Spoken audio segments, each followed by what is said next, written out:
We can use Saturn's transits to foretell when we're going to get stressed out. And not just when we're going to get stressed out in general, but when we're going to have specific sources of stress from particular houses. Here is the exact technique defined in the first statement of the 17th chapter of Paladipika. Tat tad bhavad ashtamesha stitamshe tat trikornage vyayesha stitabhangsheva mande tat bhavanashanam. This means that any house will suffer when Saturn transits trine to its 8th or 12th lord. Let's figure out how we can actually use this technique and become a little bit familiar with it so it's pretty easy to use. The first thing we should do is be comfortable finding the 8th and 12th lords from any particular sign. So let's run through 3 examples. Take the example of Leo. Which planets are the 8th and the 12th lords for Leo? Well, the 12th sign from Leo is Cancer, so Moon is the 12th lord. And the 8th sign from Leo is Pisces, so Jupiter is the 8th lord. Let's look at the example of Virgo. Virgo's 12th sign is Leo, and Virgo's 8th sign is Aries. So the Sun, the ruler of Leo, and Mars, the ruler of Aries, are the 8th and the 12th lords relative to Virgo. Let's do it one more time.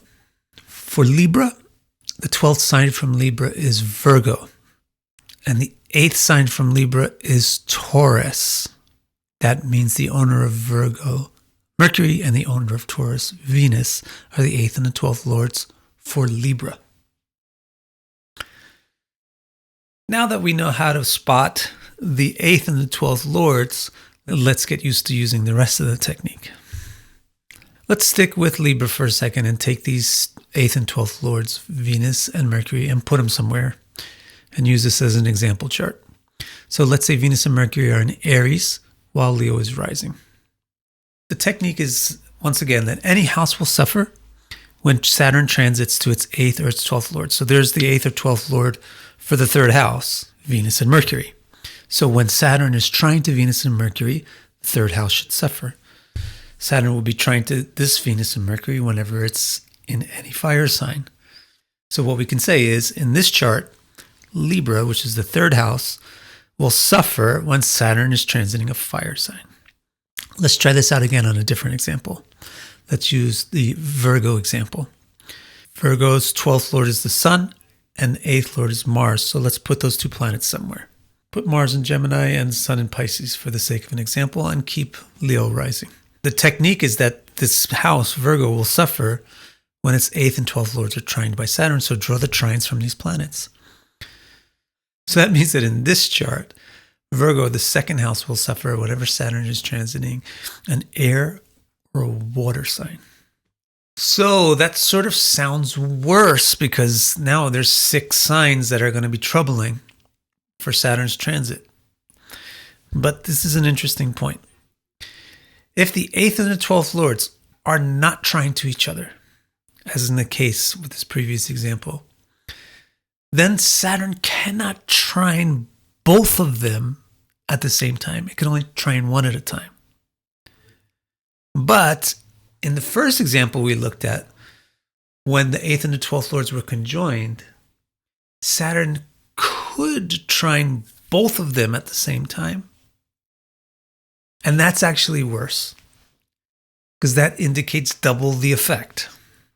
Since this is the case, I recommend that is the most efficient way to spend your time as an astrologer is to look for this second case.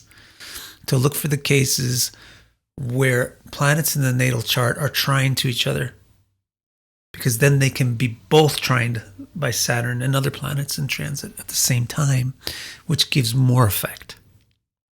Let's walk through how to use this technique in a real chart.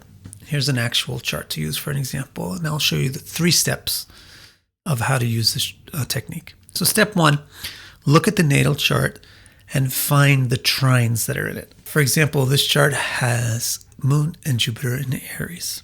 And are they close? They're pretty close. They're 6 degrees apart.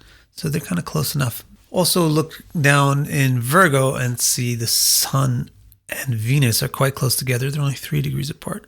So Saturn can certainly trine both of those at the same time. You also almost have a trine between Mars and Mercury, but it's about 14 degrees out of alignment, and that's a bit too much. I would ignore that one. It's not really a trine.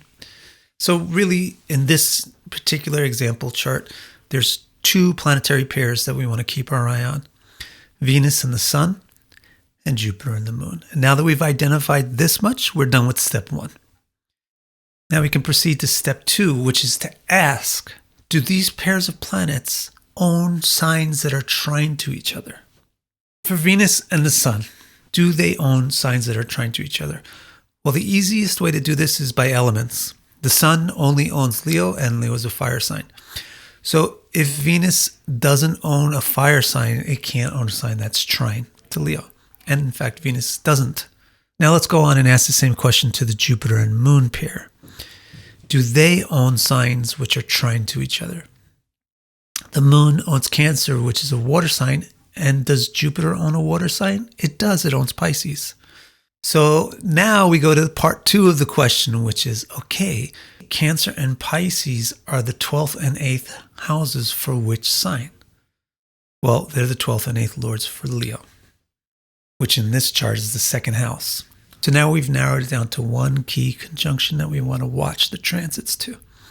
We want to watch the transits of Saturn to this native's Jupiter and Moon, because we want to know when they're going to get stress in their life related to the 2nd house. So we're almost done. We just look at step 3, which is just to identify the transit or define the transit more exactly. It's going to be whenever Saturn is trine to this pair, which means whenever Saturn is in Aries, Leo, or Sagittarius. But we're talking about trines by degrees. Look at the degrees of the conjunction. Jupiter is at 24 and the Moon is at 18. And give a round figure of about 6 degrees leeway. So what we can say about this particular chart is that when Saturn is transiting at about 12 degrees or more of a fire sign, then this person is going to have stress and problems in their life about the 2nd house, which means that their family are going to be giving them trouble or not cooperative. Friends are not going to be there. Health is going to waver. Nutrition, they might get into bad nutrition, have nutrition problems, get sick. Speech might not be easy. They might not find it easy to communicate. They might have problems with their face, etc., etc., etc. Anything related to the 2nd house. That's how the technique works. But let's look at one more example chart to make sure you understand it. Here's a new chart. Let's do step 1 on this chart. Let's find the natal trines. Well, first of all, we found the conjunction of the Sun and Mars, which is very close together, 2 degrees apart. We might also be looking at this other sort of conjunction between Saturn and the Moon, but count the degrees between these planets.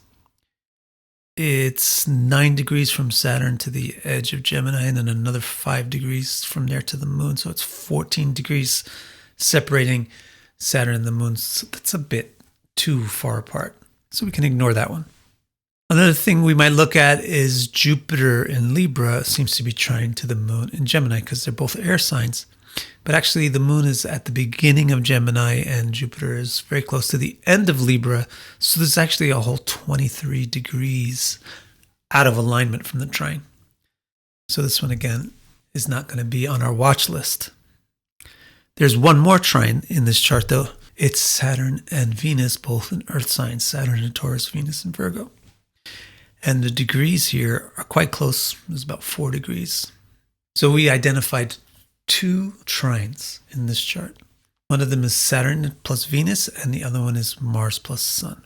Now we're going to go to step 2, but let's just do them one at a time because Mars and Sun is much more simple than Saturn and Venus. So let's ask the Mars-Sun pair, hey, do you guys own signs that are trine to each other? Sun owns a fire sign. Mars also owns a fire sign. So the answer is yes. The Sun owns Leo. Mars owns Aries. And those are the 8th and the 12th signs from Virgo. So now we know that Saturn's transits to this conjunction are going to put stress on Virgo, which is this native's 9th house. Now we can proceed to step 3, which is just to more exactly define what transit we're looking for. We're looking for the trine to the Sun and Mars. So we're looking for Saturn to be in a water sign at less than 11-ish degrees, maybe 12-ish degrees. Why? Because Mars is at 6, so 11, 12 degrees, and beyond that, it gets out of the trine.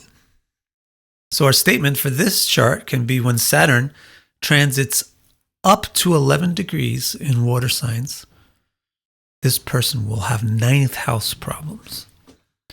What are ninth house problems?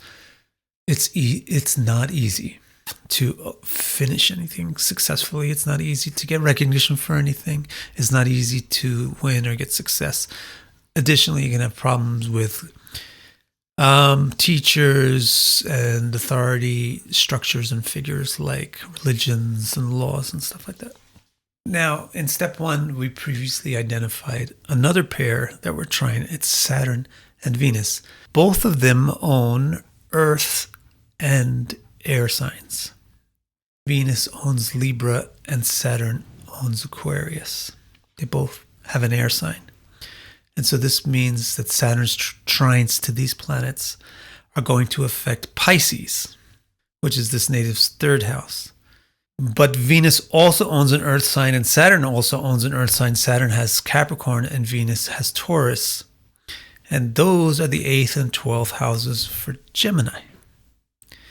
So this particular trine of Saturn and Venus is doubly impactful because it will affect 2 houses. It will affect the native's 3rd and 6th house by affecting Pisces and Gemini. To identify this transit more specifically, we're looking for Saturn to be in one of these earth signs because that's where the trine happens, but at degrees that are close to where the trine is happening. So between about 12 and 26 degrees. And so we can say that when Saturn transits between 12 and 26 degrees of an earth sign, this person is going to have 3rd and 6th house problems, which probably means taking risks and getting into contests and contentions, risky business. But one point to note is that planets tend to be auspicious when they trine themselves. And so since Saturn is one of the planets involved in this, it's kind of protecting the transit from being very stressful. So it's like this native will get into risky situations and contestuous situations that will probably turn out to be okay in the long run. So there you have it from just one text of Paladipika, text 1 of chapter 17, such a goldmine of useful, predictional astrology. If you have a question about the content, you can leave it in the comments. I'll try to notice that it's there and answer it. And if you like Paladipika, don't forget that I've published the first segment of it, the first 4 chapters of it.